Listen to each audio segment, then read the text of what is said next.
चलिए दोस्तों 10,000 रुपए में किस प्रकार से बिजनेस आपको करना है दिखा देता हूँ। यहाँ पर एक मशीन आप ये देख सकते हो हमारा, जिसके अंदर दोस्तों इस प्रकार से आपको बोतल रखनी है।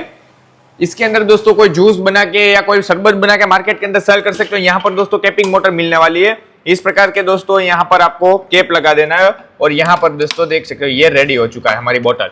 इस प्रकार से दोस्तों कॉस्टिंग की बात करूं तो 5 रुपए इसकी कॉस्टिंग आती है। मार्केट के अंदर 7 से 7.5 रुपए में सेल कर सकते हो। इसके अंदर दोस्तों यहाँ से लीची का आपको बोतल फिल करना है तो लीची का बोतल कर सकते हो। साथ में दोस्तों इस प्रकार से पाउच लगा के मार्केट के अंदर सेल कर सकते हो, जिसके अंदर अलग अलग दोस्तों पाउच बना सकते हो। और यहाँ पर आप देख सकते हो ये रेडी हो चुका है। इस प्रकार से दोस्तों सीलर मिलने वाला है। यहाँ पर आप देख सकते हो ये हो चुका है हमारा पाउच रेडी। कॉस्टिंग के बारे में बताओ तो 1.5 रुपए इसकी कॉस्टिंग आती है। मार्केट के अंदर 3 से 3.5 रुपए में सेल कर सकते हो। हमारे पास 1, 2 और 3 दोस्तों 3 मॉडल अवेलेबल है। छोटा मॉडल देख सकते हो 10,000 रुपए में आपको मिल जाने वाला है, जिसके अंदर आपको फ्लेवर फ्री मिलने वाले है। इस प्रकार के दोस्तों पाउच फ्री मिलने वाले हैं। मशीन की ज्यादा जानकारी के लिए दिए गए नंबर पर कॉन्टेक्ट कीजिए। और ये वाला मशीन दोस्तों फाइनेंस में चाहिए तो फाइनेंस में भी अवेलेबल है।